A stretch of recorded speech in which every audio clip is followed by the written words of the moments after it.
Because what follows on from that is that you're doing purchase orders on the back of those, and those purchase orders have to turn into invoices, and the prices, the quantities have to be amended.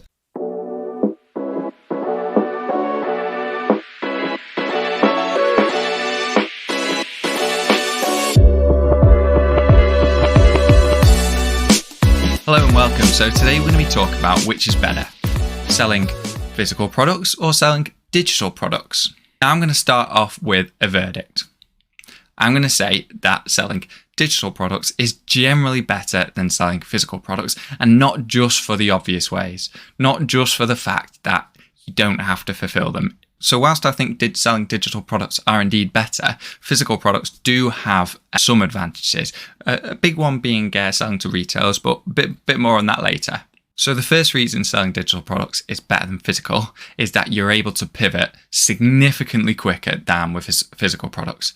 If, for instance, you have a warehouse full of products which you've gone and bought, you'll generally have to sell those products in order to release your working capital so that you can buy new things and new SKUs, new stock keeping units. But with digital products, you can simply switch it off and switch one button and stop selling that product, and instead go and sell another product and create another thing. So for instance, you could be initially selling courses, and you can go, this isn't really working for me, I'm going to go and sell some info products, or start a newsletter instead, and as in the newsletter subscription business. So there's loads of different ways you can pivot, and very, very quickly with digital.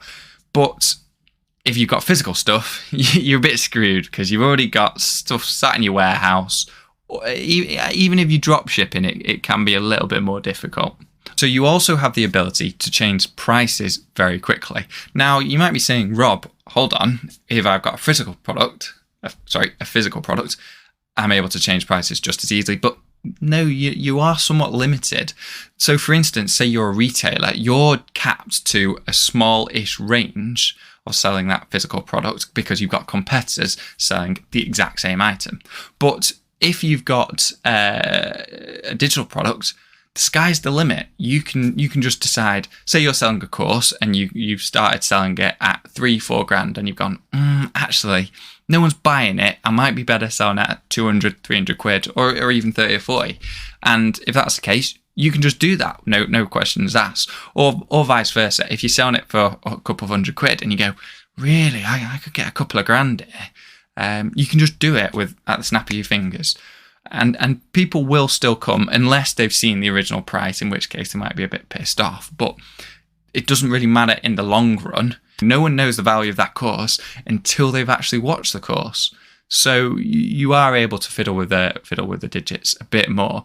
Whereas physical, again, competitors if you're a retail, but even if you're not a retail and you have, say, for instance, you've gone and white labeled a product, gone and bought a product and slapped your label on, you're still limited as well. Now, back to the obvious thing, fulfillment. And I say obvious because it is, your physical products, you're going to have to get them from your supplier to you and then out to the customer. But the thing I'd like to comment on is the fact that it is actually way more difficult, than you actually kind of think.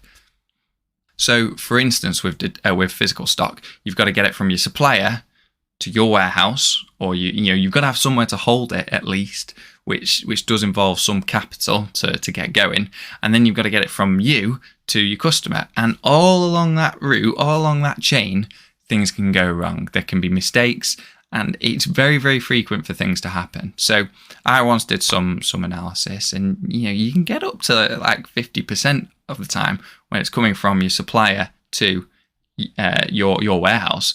So 50% of the time, or it's a bit high that bit, but it can get up there where there's a mistake. That mistake might be there's a few units wrong. Say you ordered like 100 of some kind of SKU, stock keeping unit, item for those that don't know. Yeah, say you've ordered 100 items of one particular SKU, maybe 99 turn up, maybe 98 or 105 or something like that.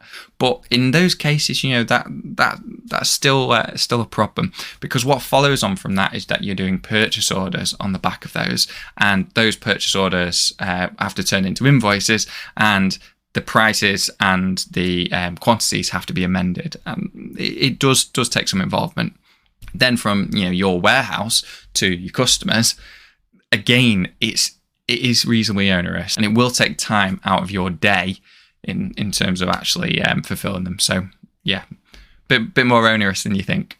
Now, going back to talking about physical products, being able to sell to retailers is very useful, because it gives you another type of way that you can sell. So for instance, say you were selling through paid ads. So for instance, Facebook ads, Instagram, Twitter, or Google, or whatever. You can kind of pivot and instead go and basically do cold email outreach to retailers to try and get them to stock your product. And that would give you another route to market as opposed to paid ads. So say for instance, the cost per acquisition goes up massively with your paid ads, then going down and selling to retailers might work out a bit better. So the reason or the advantage of selling to retailers is that they essentially do the marketing for you. That's their job essentially. They have a load of customers that they've got to in the past, and they're able to sell to them reasonably quickly. And they're also that's what they do. Their sole point of being there is they have the distribution to the general consumers. So there is some advantage going to retailers. Don't think going direct to the consumer is always the way that you have to go. Now, I hope this has been really helpful for you. And if it has, and you want some more value, go and subscribe to our newsletter. It should give you loads of value. And yeah, it should be reasonably witty and enjoyable. All right. Hope you've enjoyed the video, and thanks, and have a great day.